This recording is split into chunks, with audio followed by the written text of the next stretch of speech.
Hello guys, आज जो problem हम डिस्कस करने वाले हैं वो है +1 प्रॉब्लम। तो ये प्रॉब्लम हमें कहते हैं कि हमारे पास एक एरे ऑफ डिजिट्स गिवन रहेंगी।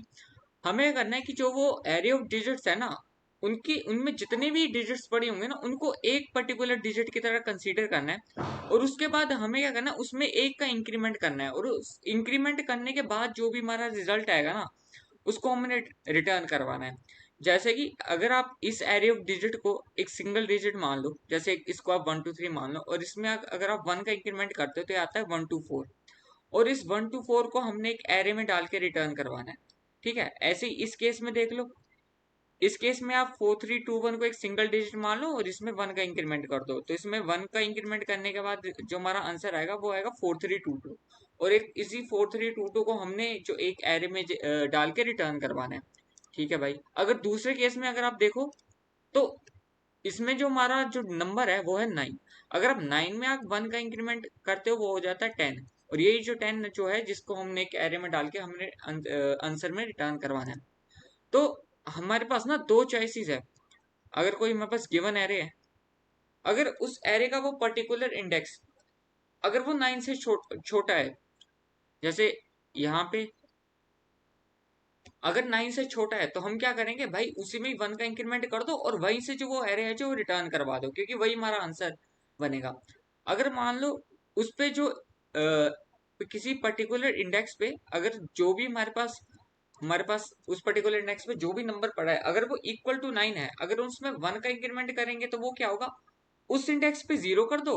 और उसके अगले वाले, जब मैं अगले वाले की बात कर रहा हूँ तब मैं i-1 की बात कर रहा हूँ।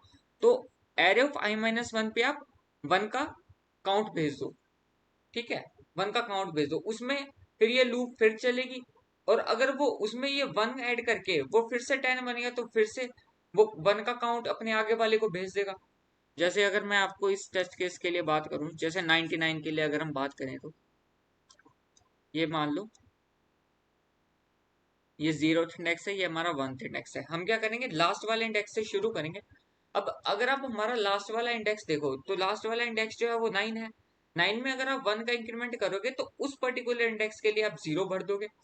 और उसके अगले वाले, यानी कि अगर अगले वाले इंडेक्स की अगर मैं बात करूं, तो मैं यहाँ i-1 की बात कर रहा हूँ, तो i-1 इंडेक्स के लिए आप 1 का काउंट भेज दोगे। तो ठीक है, अगर आप इसमें भी 1 ऐड करोगे तब क्या हो जाएगा, तो इस पर्टिकुलर इंडेक्स के लिए आप 0 कर दोगे और उसके अगले इंडेक्स के लिए आप 1 भेज दोगे। तो प्रॉबली इसके अगला कोई हमारे पास इंडेक्स है नहीं, क्योंकि -1 वाले इंडेक्स को पॉइंट करना शुरू कर देगा। तो हम क्या करेंगे, यहाँ पे सिंपल इसके साथ 1 ऐड करके ये जो है हमारा रिजल्ट जो है वो भेज देंगे। अगर कोई और टेस्ट केस होता है, जैसे मान लो होता है हमारे पास 1879, तो हम क्या करते, अगर हम इसमें 1 का इंक्रीमेंट करते इस पर्टिकुलर इंडेक्स के लिए, मैं यहाँ इंडेक्सेस लिख देता हूँ। लास्ट इंडेक्स से हमने शुरू करा, इसमें 1 का इंक्रीमेंट करा, तो एरे ऑफ इंडेक्स 3 के लिए हमने 0 ऐड कर दिया।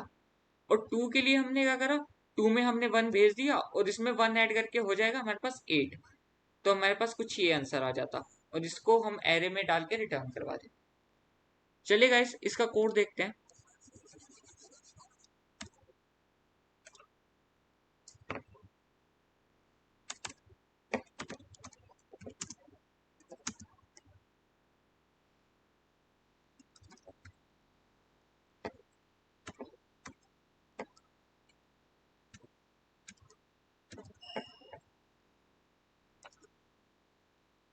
तो मैं यहाँ क्या कर रहा हूँ, अगर वो पर्टिकुलर इंडेक्स 9 के बराबर नहीं है, तब क्या होगा कि हम उसमें एक इंक्रीमेंट कर दें,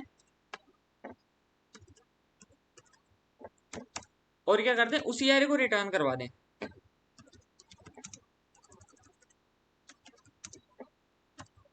रिटर्न वो वाली एरे यहाँ से रिटर्न हो जाएगी। अब मान लो वो एरे ऑफ आई जो है ना, जो वो पर्टिकुलर वो जो नंबर है वो है 9। अब उस पर्टिकुलर को क्या करेंगे, उस पर्टिकुलर नंबर को हम 0 कर देंगे। 0 हो गया। अब ये लूप फिर से चलेगी और उससे i-1 वाले के लिए चेक करेगी। अगर वो भी हमारे पास 9 आ जाता है तो उसको भी वो 0 कर देगी। और जब मान लो फिर अगले वाला i-1 जो है वो हमारा जीरो मतलब 9, वो जो पर्टिकुलर इंडेक्स इंडेक्स पे जो भी एलिमेंट पड़ा है वो 9 के बराबर नहीं है, तो उसमें क्या करेगी वो 1 इंक्रीमेंट कर देगी और उसी एरे को जो है वो यहाँ से रिटर्न करवा देगी। ठीक है, अब मान लो कुछ ऐसा केस है 99 जैसा। अब अगर आप ये चीज में देखो, ये चीज हमारे पास क्या है, रिटर्न करके देगी इस 99 वाले केस के लिए 0 0, क्योंकि आई आई वाले 0th इंडेक्स पे भी 0 होगा और आई 1th इंडेक्स पे भी 0 होगा। तो हम क्या करेंगे, एक न्यू एरे बनाएंगे, क्योंकि जावा में जो है वो हम एरे का साइज चेंज नहीं कर सकते।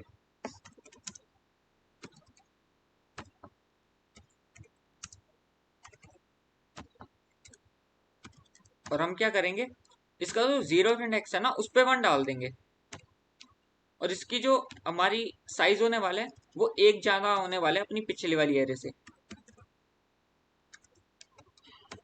ठीक है, और इसी को हमने रिटर्न करवा दिया, क्योंकि बाकी सारे तो फिर 0 ही रहेंगे। चलिए गाइस इसको रन करके देखते हैं।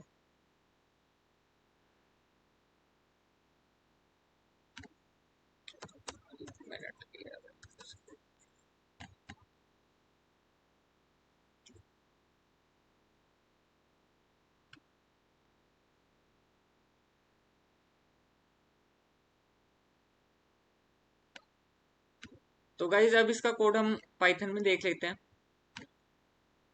तो पाइथन में भी देखो हमने क्या करा है, उल्टा चला दिया है और वही सेम डिजिट्स को हमने इंक्रीमेंट करा है। हम यहाँ से चेक करें कि अगर वो 10 से लेस देन होता है तो वहीं से वो डिजिट रिटर्न कर दो। एज अगर वो 10 से जो है वो ज्यादा है या 10 के इक्वल है, तो हम क्या करेंगे, उस पर्टिकुलर डिजिट्स को हम 0 कर दे रहे हैं। और ये सारी कंडीशन होने के बाद जो हमारे पास एंड जो एरे बनती है, अगर मान लो किसी, अगर हम इसको भी सेम वही 99 वाले केस में देखें, तो हमारे पास जो डिजिट्स नाम की एरे बनेगी वो क्या बनेगी, 0 0 बन जाएगी। अगर उसकी लेंथ 2 है और उसमें 99 पड़ा है, तो वो उसमें हमारे पास 0 0 बन जाएगा। और उसमें क्या कर रहे हैं हम, स्टार्टिंग में 0th इंडेक्स पे 1 डाल दे रहे हैं और उसी डिजिट्स को हम रिटर्न करवा दे रहे हैं।